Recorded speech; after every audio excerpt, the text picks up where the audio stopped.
Mutual fund investments are subject to market risks. Read all scheme-related documents carefully.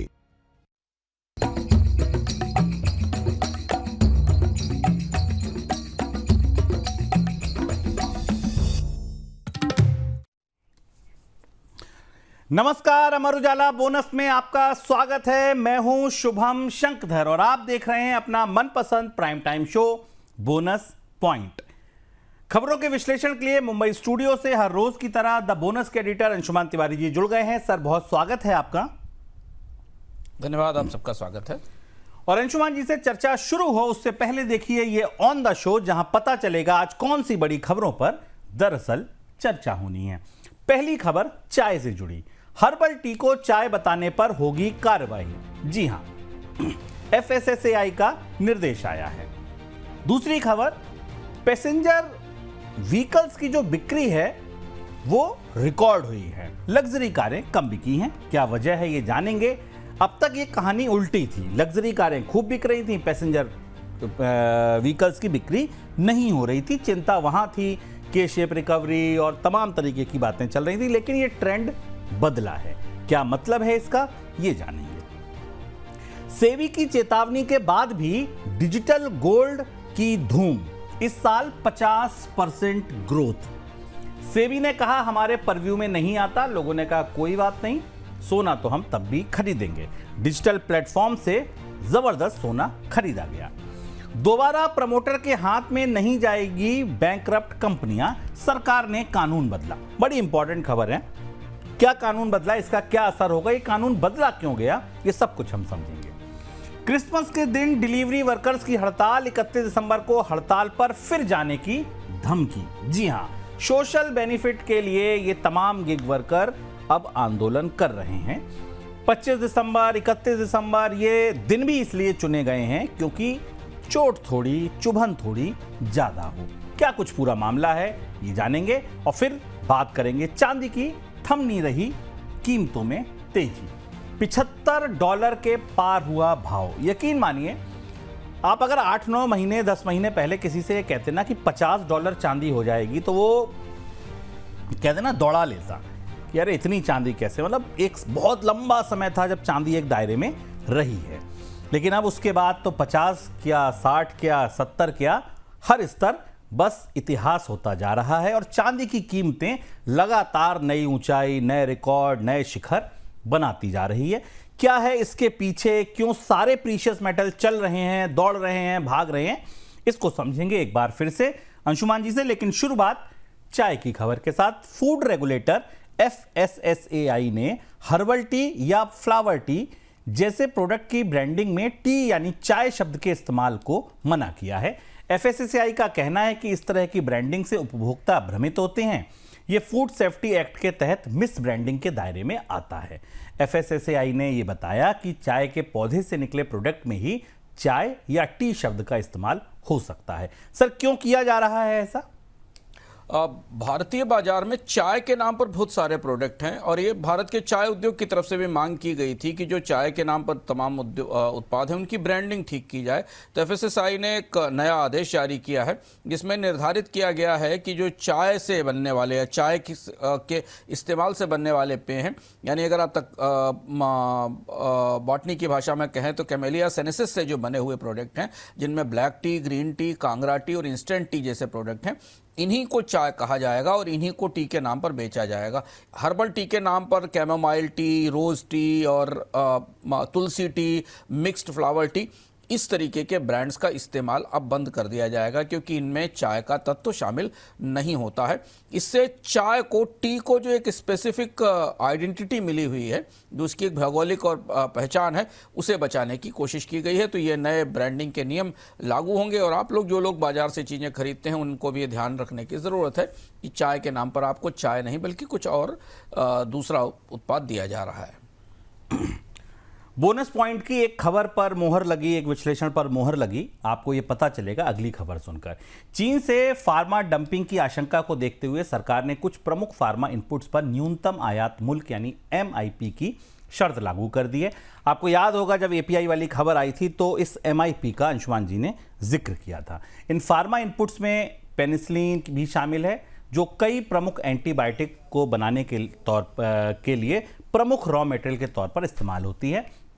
सरकार के इस कदम से दवाएं महंगी हो सकती हैं। सर, यही संभावना थी, यही डर था?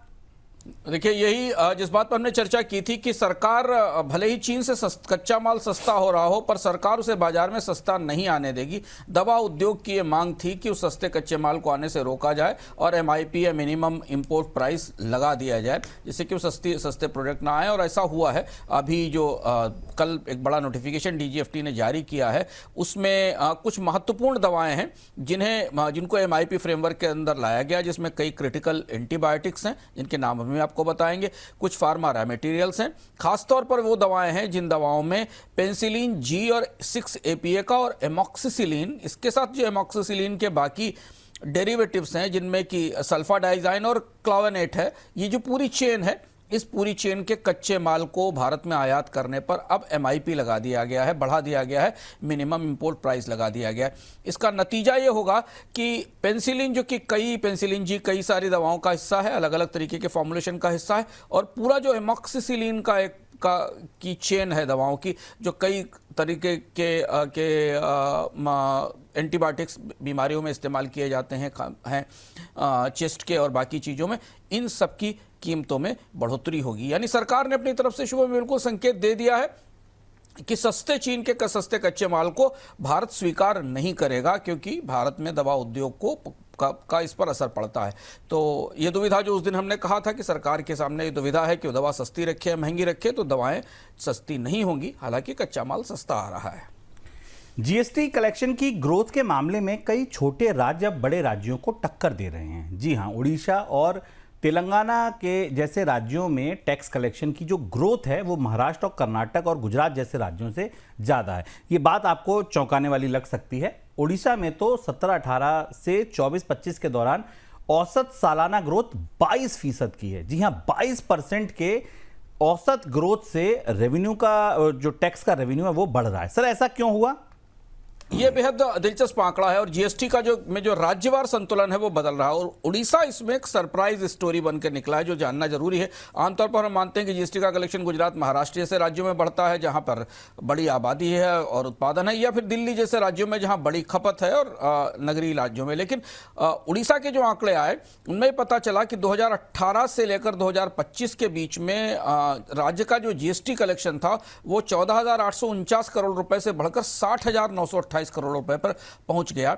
ईयर ऑन ईयर 22% की ग्रोथ दिखाई दी और ये एक बड़ा सरप्राइजिंग फैक्टर है। इसको जब अंदर से जाके देखने की कोशिश करें तो ये समझ में आता है कि उड़ीसा में माइनिंग एक्टिविटीज में जो बड़ा निवेश हुआ पिछले वर्षों में, या जो नई गतिविधियां शुरू हुई, उन्होंने उड़ीसा से GST के कलेक्शन को बढ़ाने में मदद की। इसके अलावा जो फॉर्मलाइजेशन आया, डिजिटल कंप्लायंस बढ़ाए गए, सप्लाई चेन्स स्टील की और एल्युमिनियम की और एलाइड इंडस्ट्री की काफ़ी बड़ी होना शुरू हुई, इनका असर हमें उड़ीसा के रेवेन्यू पर दिखाई देता है। तो उड़ीसा एक तरह से आउटलायर या एक अपवाद बनकर उभरा है, और GST में एक ऐसा राज्य जो आमतौर पर औद्योगिक राज्य नहीं है, इंडस्ट्रियल स्टेट नहीं, और कंजम्पशन की दृष्टि से भी, कंज्यूमर की दृष्टि से भी बड़ा स्टेट नहीं है, क्योंकि बड़ी आबादी कमाए वाली या निम्न इनकम वाली है, वहां पर GST में उड़ीसा लीडर बनके उभरा है। तेलंगाना ने एक और आंकड़ा इसमें दिलचस्प जो जानना जरूरी है कि तेलंगाना ने डायरेक्ट टैक्स कलेक्शन में लार्जेस्ट कंट्रीब्यूशन किया है। CAGR का अगर नंबर देखें तो 50% के आसपास का CAGR दिखता है 2019 से 2024 के, जो ये उन राज्यों में सबसे आगे है जो 5,000 करोड़ से ज़्यादा का डायरेक्ट टैक्स रेवेन्यू लेकर आते हैं। ये तेलंगाना की समृद्धि का, वहाँ पर बढ़ते प्रॉपर्टी निवेश का, वहाँ पर प्रति व्यक्ति आय का में बढ़ोतरी के संकेत देता है। इस साल पैसेंजर गाड़ियों की बिक्री में आई जोरदार ग्रोथ में लग्जरी गाड़ियां पिछड़ गईं। जी हां, 2025 के दौरान लग्जरी गाड़ियों की बिक्री की ग्रोथ सिर्फ 1.5% के करीब रहने वाली है, जबकि पैसेंजर गाड़ियों की ग्रोथ 10% से ऊपर है। 2025 के दौरान देश में 52,000 लग्जरी गाड़ियां बिकने की संभावना है। पैसेंजर गाड़ियों की कुल बिक्री रिकॉर्ड 46 लाख तक पहुंच सकती है। सर, इन आंकड़ों को भीतर से कैसे समझा जाए? लग्जरी गाड़ियों की जब हम बात करते हैं तो हमारा मतलब होता है Mercedes Benz, BMW, JSW, MG, BYD जैसी कंपनियां जो वास्तव में लग्जरी सेगमेंट में आती हैं। 2024 इनके लिए बड़ा फ्लैट रहा, बड़ी बढ़ोतरी नहीं हुई, जबकि हमने लगातार इस साल देखा था कि मर्सिडीज बेंज और बाकी कंपनियों ने भारत को अपने बड़े बाजार के तौर पर माना था, लेकिन जो आंकड़े हैं उनमें कोई बड़ी बढ़ोतरी नहीं दिखाई दी, बल्कि कई मामलों में ग्रोथ गिर भी गई, 2% के आसपास की ग्रोथ कम हुई। और ये बता रही है कि भारत की जो प्रीमियम और महंगी कारों के खरीदार हैं, या तो वो खरीद नहीं रहे हैं, या हमने भारत से बड़ी संख्या में लोगों का विदेश में जाना बसना भी देखा है। तो भारतीय बाजार जो कि प्रीमियम कारों का बाजार था, उसमें हमको गिरावट आती दिखाई दी। इसकी एक और बड़ी वजह यह है कि इन कंपनियों ने अपनी कीमतों में बढ़ोतरी की थी। मर्सिडीज बेंज ने जनवरी में अपनी कीमतें बढ़ाने की तैयारी की है, दोबारा करीब 2% के आसपास की बढ़ोतरी करेगी। BMW भी आने वाले दिनों में अपनी कारों की कीमतों में कुछ बढ़ोतरी करने जा रही। GST कट का फायदा नहीं मिला इस सेगमेंट को, क्योंकि ये 40% के फ्लैट 40% के सेगमेंट में आता था, इसलिए भी एक ऐसा डिस्करेजमेंट फैक्टर बाजार में बना। हालांकि जिस आय वर्ग में ये कारें खरीदी जाती हैं वहाँ टैक्सेशन का उतना बड़ा असर नहीं है, लेकिन हमने फेस्टिवल सीजन में बहुत महंगी और लग्जरी कारों के लिए बाजार में बड़ी डिमांड नहीं देखी। डिजिटल गोल्ड के रेगुलेशन पर सेबी की चेतावनी के बाद भी भारतीय निवेशकों ने डिजिटल माध्यम से गोल्ड की खरीद में रिकॉर्ड बनाया है। जनवरी 2025 में अगर जनवरी से नवंबर के आप आंकड़े देखिए तो डिजिटल माध्यम से भारतीय निवेशकों ने 12 टन गोल्ड की खरीद की है। 2024 में पूरे साल में 8 टन गोल्ड खरीदा गया था, यानी इस साल डिजिटल माध्यम से गोल्ड की खरीद 50% से ज्यादा बढ़ी है। सर, चेतावनी का असर नहीं हुआ, या ये कह लीजिए कि ये जो गोल्ड की रैली चल रही है इसके आगे सब चेतावनियां फीकी पड़ गई? मुझे लगता है चेतावनी का असर भी नहीं हुआ, गोल्ड की तेजी दिख रही है और बहुत सारे लोगों को यह समझ में भी नहीं आया कि सेबी आखिर कहना क्या चाहता है इस चेतावनी के जरिए। जो आंकड़े हैं वो जरूर थोड़े बड़े और चौंकाने वाले हैं। करीब करीब अगर आप देखें तो 12 टन के आसपास के डिजिटल गोल्ड की होल्डिंग जनवरी से नवंबर के दौरान दिखाई दी है, और ये आंकड़ा अगर मौजूदा कीमतों में देखें तो 16,600 करोड़ रुपए का ये वो गोल्ड है जो आप किसी ऑनलाइन प्लेटफॉर्म से 50 रुपए, 100 रुपए या 200 रुपए के SIP के आधार पर या नियमित तौर पर खरीदते हैं। वैसे कई प्लेटफॉर्म है। यहां मुद्दा ये है कि ये इतना बड़ा बाजार जो सेबी की इस चेतावनी के बाद भी बढ़ रहा है, उसका किया क्या जाना चाहिए, और बेहतर स्थिति है कि सेबी इसको रेगुलेट करे, सेबी इसमें दखल दे, इन्हें उन्हीं बाकी जो गोल्ड लोन कंपनियां हैं या ETF कंपनियां हैं उसी तरीके के रेगुलेशन इन पर लागू करे। क्योंकि यहाँ चिंता यही है ना कि इनके पास फिजिकल रिजर्व नहीं है या उन रिजर्व को कोई प्रमाणित नहीं कर सकता है। यही एक दुविधा है और इसे सेबी को आगे आकर रेगुलेशन देना चाहिए। हालांकि बाजार में जो Indian Boolean and jewellers association है, IBJA है, उसने इस तरीके के उद्योग के लिए एक सेल्फ रेगुलेटरी ऑर्गेनाइजेशन क्रिएट किया है डिजिटल गोल्ड प्लेयर्स के लिए, जो इनके पीरियोडिक ऑडिट करता है, इनके नेटवर्थ के नॉर्म्स तय करता है और इनके लिए कई तरीके के डिस्क्लोजर्स के नई शर्तें तय करता है। तो इस दृष्टि से सेल्फ रेगुलेशन इस उद्योग में हमें दिख रहा है, पर सेबी को इसमें अब आगे बढ़कर इसे रेगुलेट करना चाहिए, क्योंकि गोल्ड में की रैली के बाद अब डिजिटल गोल्ड लोगों के निवेश का बड़ा आकर्षण भी बन रहा है और उन्हें बेहतर रिटर्न भी दे रहा है। बैंकरप्ट हो चुकी कंपनियों का प्रमोटर के हाथ में जाना अब मुश्किल हो जाएगा। सरकार ने इसको लेकर नए नियम बनाए हैं। नए नियमों के तहत बैंकरप्ट कंपनियों के रिजोल्यूशन प्लान में ये जानकारी देना जरूरी होगा कि रिजोल्यूशन के बाद लाभार्थी कौन होगा और कंपनी का कंट्रोल किसके हाथ में जाएगा। इंसॉल्वेंसी और बैंकरप्सी कोड यानी IBBI ने हाल ही में कानून में बदलाव को लेकर एक चर्चा पत्र जारी किया था। उस चर्चा पत्र में ये परामर्श मिले और इनके आधार पर यह नियम बदल दिया गया। तो सर, अब कैसे असर होगा इसका? सेक्शन 29A जो IBC का है, जिसे लेकर काफी भ्रम था और हमने ऐसे कई मामले देखे थे जिसमें कंपनियों ने वापस, जैसे कि गो फर्स्ट का मामला आपके सामने सबसे बड़ा मामला था, जिसे बाद में दोबारा बैंकरप्सी के बाद वापस प्रमोटर्स की तरफ से लेने की कोशिश की गई। और ये इस तरीके के मामले बीच में आए जहां पहले प्रमोटर्स ने कंपनी को बैंकरप्ट डिक्लेयर किया और उसके बाद उसे IBC के प्रोसेस में डाला और फिर खुद पिछले दरवाजे से उसे दोबारा लेने की कोशिश की, जब क्रेडिटर्स के साथ समझौता हो गया और कंपनी और बड़ा हेयर कट क्रेडिटर्स ने जो कर्ज पर कटौती या कर्ज की वसूली में कमी की जिम्मेदारी ले ली।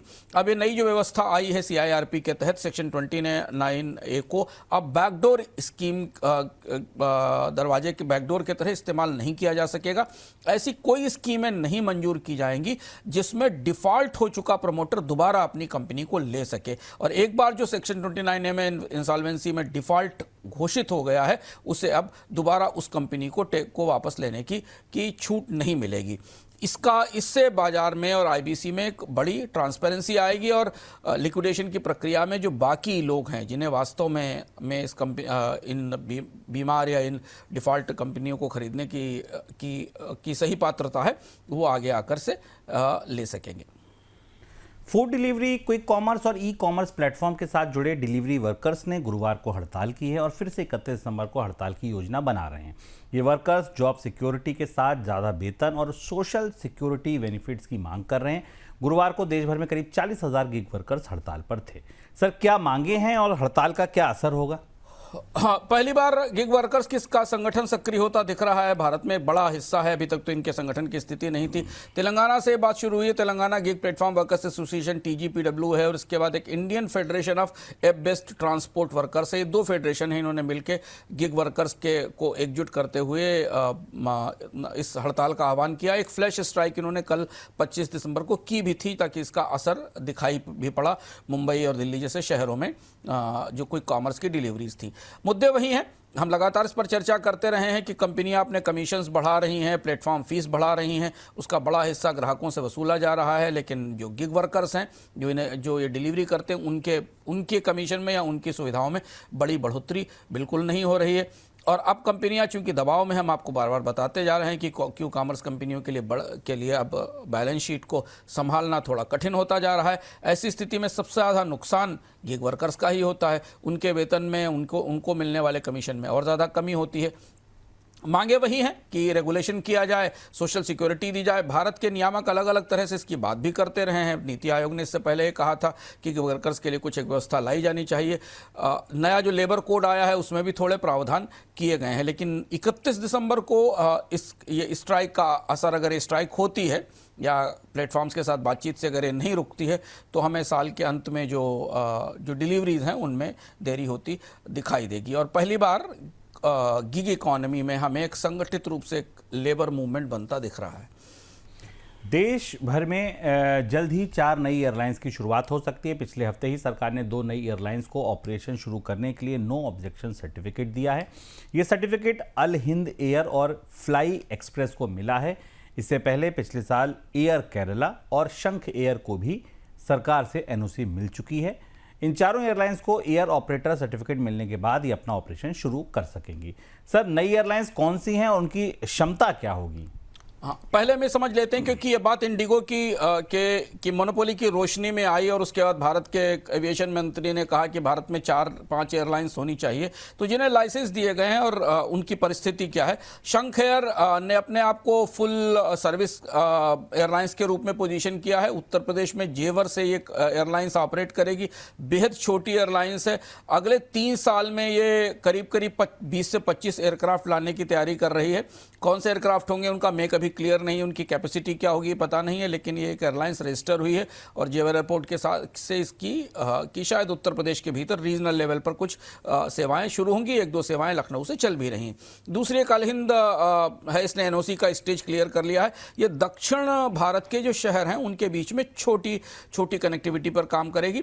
उड़ान वाले फॉर्मेट में ये एयरलाइंस फिट होती है। अभी कंपनी ने केवल ये मंजूरी ली है। अभी हमें ये बिल्कुल नहीं पता है कि इसका फ्लीट कितना बड़ा होगा, कौन से जहाज होंगे और किन रूट्स पर उड़ान भरेगी।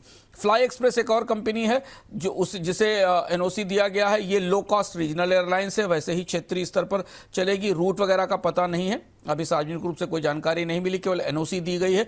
और एक एयर केरला स्टार्टअप है जो इनसे अलग है। ये भी एक लो कॉस्ट रीजनल मॉडल लेकर आ रहा है। इसकी तरफ से इशारा किया गया है कि ATR 72-600 जो रोटर वाले जहाज होते हैं उनका इस्तेमाल करेगी और 6 एयरक्राफ्ट्स को अगले साल टायर 2 टायर 3 सिटीज़ के बीच में उड़ानों में लेकर आएगी। तो ये उभरती हुई छोटी रीजनल एयरलाइंस की तस्वीर इनसे बनती दिख रही है। सर मोनोपोली पर कुछ असर होगा, बाजार पर एक क्या असर कर पाएंगी फिर? अभी तो नहीं दिखता शुभम। बिल्कुल देखिए, शंख एयर के पास 20 से 25 एयरक्राफ्ट 2-3 साल में आएंगे। आल हिंद और फ्लाई एक्सप्रेस के फ्लीट शुरुआत में बेहद छोटे होने वाले हैं और रीजनल स्तर पर चलेंगे।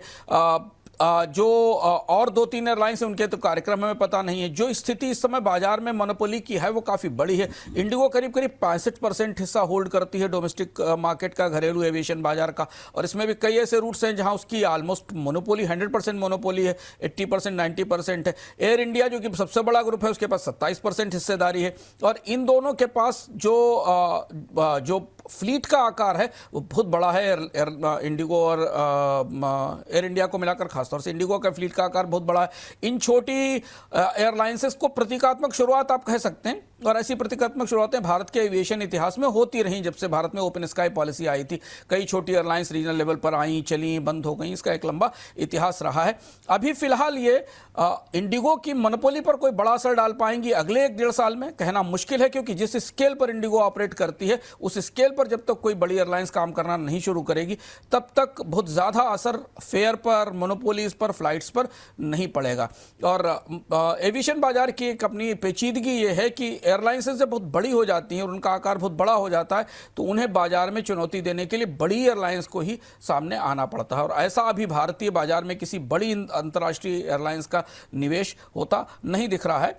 तो सांख्यिकीय तौर पर आप कह सकते हैं कि भारतीय बाजार में नई एयरलाइंस आ रही हैं, लेकिन इनका असर कितना होगा और ये कितने यात्रियों को प्रभावित कर पाएंगी, इस पे अभी लंबा समय लगेगा।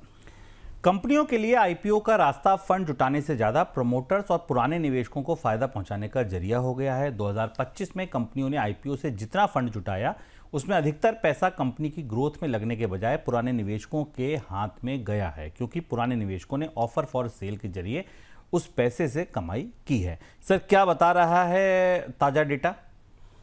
ताजा डेटा, ये बात हम जब लोग आईपीओ पर चर्चा करते हैं बोनस पॉइंट में तो दर्शकों को याद होगा, हमने बराबर कहा था कि भारत में पिछले 1 साल के आईपीओ में ये आदत लगातार बढ़ रही है कि कंपनी के विकास के लिए, विस्तार के लिए, कैपेक्स के लिए पूंजी नहीं जुटाई जा रही है, बल्कि प्रमोटर्स अपने निवेश पर बेहतर वैल्यूएशन के लिए और अपने आप को एग्जिट करने के लिए, शेयर बेचने के लिए निवेश कर रहे हैं। और हमने भारत के सभी हाल फिलहाल के बड़े खासतौर से स्टार्टअप आईपीओ में देखा। जो ताजा आंकड़ा दिखाई दिया 2024 में भारत के कुल आईपीओ में करीब 63%, 2024-25 का आंकड़ा है ये, 63% का जो हिस्सा था वो ओएफएस से आया, यानी शेयर धारकों के ने जो अपने ऑफर फॉर सेल किए। कंपनी के लिए केवल 37% पूंजी दी गई। 2025 के मिड ईयर में ओएफएस ने 2/3 योगदान दिया और 3 साल का सबसे ऊंचा स्तर लिया। तो पिछले साल और इस साल, दोनों साल जब भी आईपीओ आए तो जो प्रमोटर्स थे उन्होंने अपने लिए प्रॉफिट बुक किया या अपने आप को एग्जिट किया। 2020 से 2025 के बीच में जो आईपीओ से जुटाए गए 4.66 लाख करोड़ रुपए में से 2/3 ओएफएस से आए थे, जो ये बताता है कि जो शुरुआती निवेशक थे उन्होंने एग्जिट किया, उन्होंने मुनाफा वसूल किया और इसका बैलेंस शीट मजबूत करने पर कोई असर नहीं दिखाई दिया। ऐसा क्यों हो रहा है? क्योंकि ऊंचे वैल्यूएशन है, बाजार में अच्छी लिक्विडिटी मिल रही थी, प्राइवेट इक्विटी इन्वेस्टर्स आ रहे थे, फैमिली ऑफिसेस का निवेश हो रहा है, तो प्रमोटर्स अपने को प्रॉफिट बुक कर रहे हैं और अपनी हिस्सेदारी बाजार में बेचकर निकल रहे हैं। तो आप धीमे धीमे कई स्टॉक्स में हमने देखा, कई आईपीओ में हमने देखा शुभम, कि आईपीओ शुरुआती निवेशकों और फाउंडरों के लिए एक किस्म का एग्जिट रूट बन गया। कई बड़े इशू में तो मुख्य रूप से यह उद्देश्य था कि इशू का एक बड़ा हिस्सा ऑफर फॉर सेल में गया है। सर, एक और सवाल ये कि फिर निवेशकों के लिए इसका क्या मतलब है जो आईपीओ में पैसा लगा रहे हैं? उन्हें यह समझना ज़रूरी है और इसलिए आईपीओ के हमारे कार्यक्रमों में जब हम लोग चर्चा करते हैं विपुल जी के साथ तो ये बात बार बार संकेत में इशारों में विशेषज्ञ आपको बताते हैं।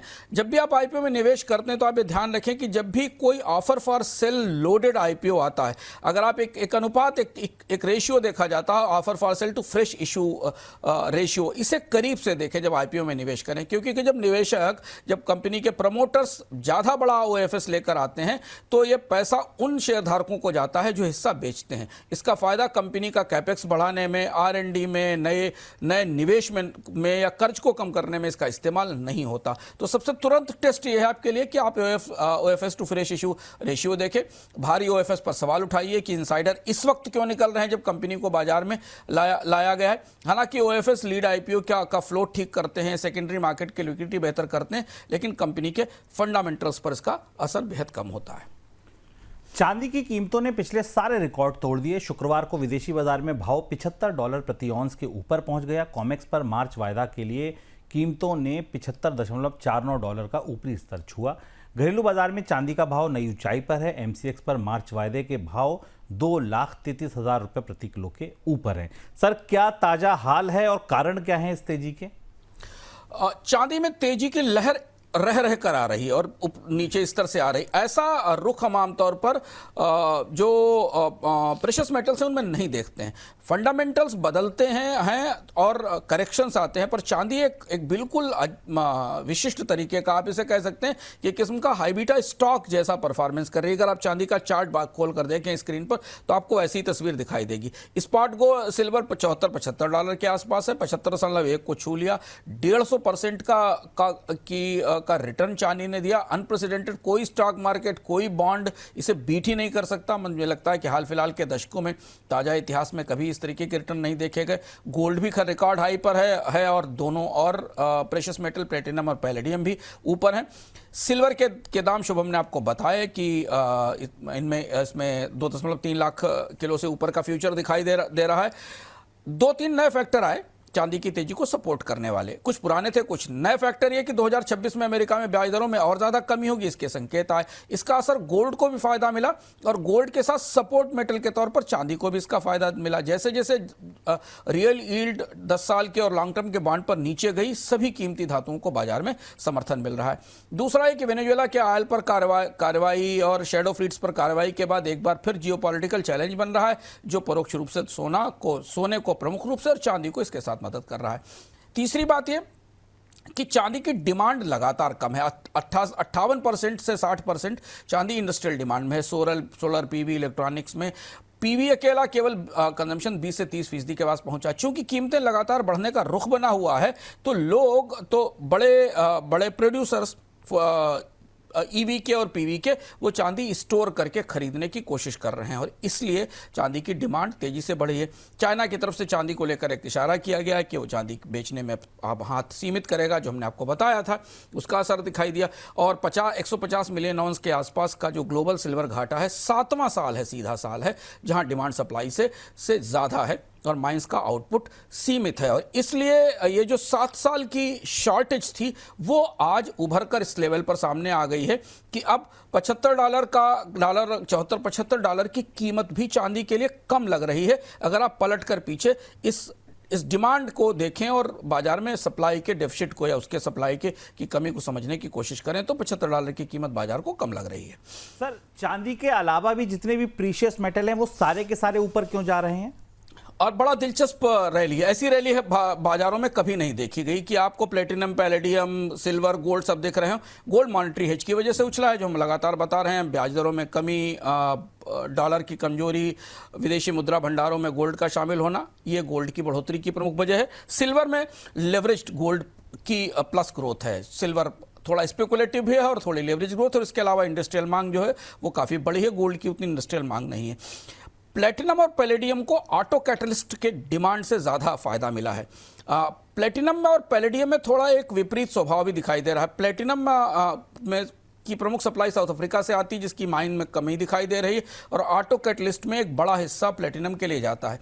पैलेडियम के पीछे एक जियोपॉलिटिकल कारण है। पैलेडियम की जो सबसे बड़ी प्रोड्यूसर कंपनी है वो रशिया की कंपनी है और उस कंपनी ने खुद कहा है कि आने वाले 1 साल में 2 साल में पैलेडियम की सप्लाई में कमी आएगी।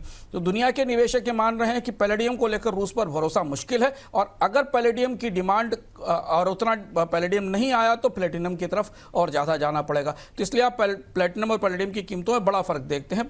120% के आसपास प्लेटिनम की कीमतों में हमें तेजी दिखाई दी है। पर ये दोनों धातुएं, प्लेटिनम और पैलेडियम, दरअसल सप्लाई चेन के रिस्क नैरेटिव पर टिकी हुई हैं।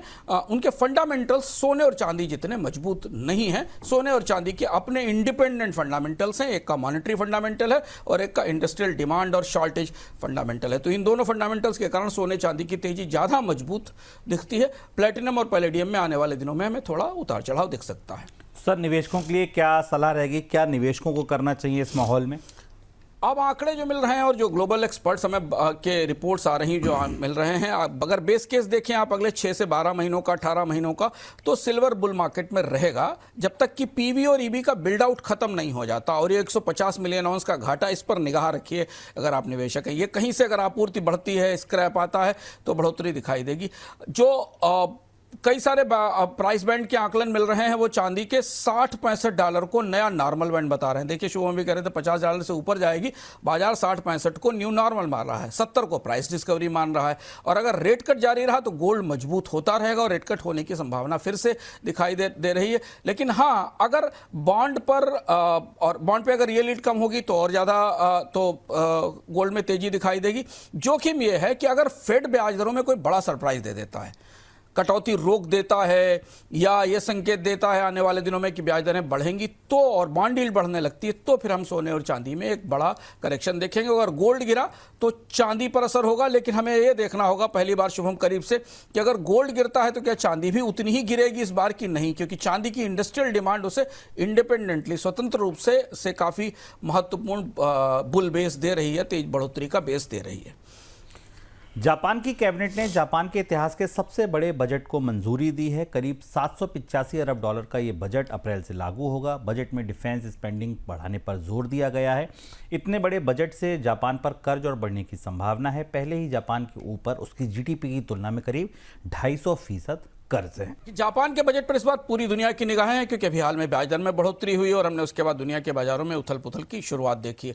122.3 ट्रिलियन येन का बजट है, अब तक का सबसे बड़ा बजट होने वाला है और रिकॉर्ड दूसरे साल काफ़ी बड़ा बजट जापान लेके आ रहा है। टैक्स रेवेन्यू का करीब अनुमान 83 ट्रिलियन के आसपास है। महत्वपूर्ण बात यह है कि जापान कितना टैक्स रेवेन्यू लेता है, इससे दुनिया के निवेशकों को उतना असर नहीं पड़ता जितना इस बात से है कि कितने जापान सरकार के कितने बॉन्ड जारी होंगे। करीब करीब 29 से 30 ट्रिलियन येन के नए बॉन्ड जारी होंगे और जो पिछले वित्त वर्ष के शुरुआती 28 ट्रिलियन येन से ऊपर दिखाई दे रहे हैं। सामाजिक सुरक्षा पर खर्च बढ़ाना है सरकार को। जो नई प्रधानमंत्री आई हैं वो उन्होंने सोशल सिक्योरिटी पर ज़्यादा खर्च देने की, मेडिकल पेंशन के खर्च बढ़ाने, रक्षा और सुरक्षा पर बड़ा खर्च होगा। डेट सर्विसिंग के लिए 31.3 ट्रिलियन के सरकारी बॉन्ड्स के ब्याज और मूलधन पर अब तक का ऊंचा और सबसे बेहतर ब्याज दर भी दी जा रही है, ताकि निवेशकों का भरोसा इसमें बना रहे। ये पूरा का पूरा बजट बॉन्ड बाजार को कई तरीके से, अलग अलग तरीके से समझने की और जापान की परिस्थितियों पर रिएक्ट करने की संभावना देता दिखाई दे रहा है। क्योंकि जापान में घाटा बहुत ज़्यादा है, कर्ज काफ़ी बड़ा है, तो इतनी बड़ी बॉन्ड उगाही बाजार इसे कैसे लेगा, इस पर कैसे रिएक्ट करेगा, इस पर निगाह अगले 24-48 घंटों में निवेशकों की रहेगी। अगला सवाल था कि बॉन्ड पर, करेंसी पर इसके क्या असर हो सकते हैं फिर? शुभम, इतना बड़ा बजट तो बॉन्ड बाजार के लिए हमेशा नेगेटिव ही होता है, क्योंकि ज़्यादा सप्लाई है और ऊंचा टर्म प्रीमियम है, तो यील्ड पर दबाव बढ़ेगा। ऐसी उम्मीद दिख रही है, जैसे संकेत भी मिले हैं कि जापान सरकार छोटी अवधि के बजाय लॉन्ग टर्म बॉन्ड्स पर फोकस करेगी और लॉन्ग टर्म बॉन्ड में क्या लोग पैसा देने को तैयार हैं। सरकारी बॉन्ड कास्ट के लिए 3% का औसत ब्याज रखा गया है, जो पिछले साल से ऊपर है, और इसीलिए शायद ये ब्याज प्रस्तावित किया गया है ताकि निवेशक लंबी अवधि के बॉन्ड में निवेश करना शुरू करें। भारी बजट के कारण और भारी कर्ज के कारण इसकी तुलना लिज ट्रस वाले बजट से हो रही, जो आपको याद होगा जब लिज ट्रस ने अपना बजट पेश किया था, उसके बाद बॉन्ड बाजार की जबरदस्त प्रतिक्रिया आई थी और फिर लिज ट्रस को इस्तीफा देना पड़ा था। हालांकि बाजार ये मान रहा है कि वित्त मंत्री और जापान की सरकार और जापान का केंद्रीय बैंक मिलकर संतुलित ढंग से बॉन्ड की सप्लाई बढ़ाने की कोशिश करेंगे, जिससे कि बड़ी उथल पुथल ना हो। लेकिन हाँ, येन अगर तेजी से गिरता है, क्योंकि हमने देखा ब्याज दरों में बढ़ोतरी के बाद भी येन में मजबूती नहीं आई, और उसकी बड़ी वजह यह है कि जापान सरकार के जो नए बॉन्ड आने वाले हैं इस बजट को फिनांस करने के लिए, अगर येन और तेजी से गिरा तो हेज फंड्स के लिए आने वाले दिनों में चुनौती दिखाई देगी। चलिए, तो ये था हमारा आज का बोनस पॉइंट। पूरी उम्मीद है आपको पसंद आया होगा। और नई किस्त आ चुकी है अर्थम की। अर्थम अपलोड हो चुका है प्रीमियम मेंबर्स के लिए। आपने अब तक नहीं देखा तो देखिए, प्रीमियम मेंबर नहीं है तो बन जाइए। सर, क्या खास है अर्थम में, ये आप बताइए। इस साल के इस आखिरी अर्थम में हम आपको मनी के, पैसे के एक बिल्कुल नए अवतार से मिलवाने वाले हैं। आपने सोचा भी नहीं होगा कि आपके देखते देखते दुनिया में मनी का फ्लो और मनी का तौर तरीका पूरी तरह से बदल गया। और अगर हम एक कहें कि पैसा अब कंप्यूटर की गति से ज़्यादा मन की गति से चलता है, और कैसे ये पूरी दुनिया में पैसे का एक बिल्कुल नया स्वरूप आया है जिसमें आप 2 घंटे के भीतर दुनिया के किसी भी बाजार में किसी भी इंस्ट्रूमेंट को ट्रेड कर सकते हैं, ये सब कैसे हो रहा है। अब बाजार जब 2026 में प्रवेश करेंगे तो उन्हें एक बिल्कुल नए किस्म के मनी से मिलना होगा जिसको हम स्मार्ट मनी कहते हैं। स्मार्ट मनी कैसे मूव कर रही है, कौन इसके प्लेयर है, किसके हाथ में इसकी कमान है, कैसे ये एक देश से दूसरे देश में मिनटों में पलक झपकते पहुंचता है, इस साल के समापन पर हम आपको दुनिया की सबसे बड़ा बदलाव जो शायद आपके रडार में नहीं था या आपको नहीं दिखाई दिया होगा, हम इस साल के समापन में अर्थम में इसके साथ कर रहे हैं कि अब आपको अपने पोर्टफोलियो के लिए, निवेश के लिए, चाहे आप बैंक एफडी में पैसा रखते हैं, म्यूचुअल फंड में निवेश करते हैं, आपको इस स्मार्ट मनी से मुकाबला करना होगा। और वो मुकाबला आप कैसे करेंगे इस अर्थम में हम आपको ये भी बताएंगे, लेकिन उससे पहले हम विस्तार से आपको ले चलेंगे इस स्मार्ट मनी की बेहद नई दुनिया में जिसे अभी सरकारें और रेगुलेटर भी नहीं समझ पा रहे हैं कि ये पैसा, ये इसे कैसे नियंत्रित किया जाएगा। नासिर काज़मी का एक शेर बड़ा मौजू है, महसूस हो जो होता है दिखाई नहीं देता, दिल और नज़र में हदे फाजिल तो वही है। वित्तीय बाजारों पर इस वक्त यही शेर उतर आया है। बाजार में सुर्खियों से परे क्या चल रहा है, कौन चला रहा है, किसी को कुछ पता नहीं। टोक्यो में बॉन्ड बेचा, लंदन में फॉरेक्स डेरिवेटिव काटा, शिकागो में कमोडिटी डेरिवेटिव्स को शॉर्ट किया, न्यूयॉर्क में टेक स्टॉक में डे ट्रेड मारा और क्रिप्टो में पेमेंट सेटल। और ये सब सिर्फ सेकंडों में हो गया। दुनिया के वित्तीय बाजार अब स्मार्ट मनी की गिरफ्त में है जो मन की गति से दौड़ती है और सेकंडों में इंस्ट्रूमेंट और देश बदल देती है। बाजार अब मिनटों में इतना गिरते चढ़ते हैं जितना पहले हफ्तों में नहीं होता था। आम निवेशक तो क्या, रेगुलेटर्स भी नहीं देख पा रहे हैं, समझ पा रहे हैं पूंजी के इस अवतार को। क्या है स्मार्ट मनी, कौन है इसके मालिक, बॉन्ड, स्टॉक से क्रिप्टो तक के कैसे दौड़ती है, और इस स्मार्ट मनी के सामने आपको यानी आम निवेशकों को क्या करना चाहिए।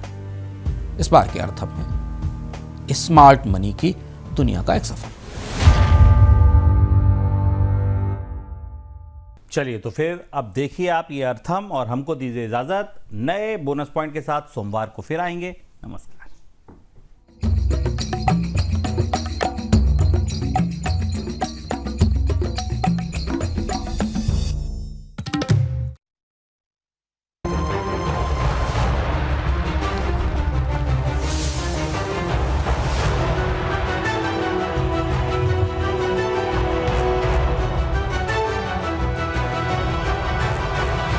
Mutual fund investments are subject to market risks. Read all scheme-related documents carefully.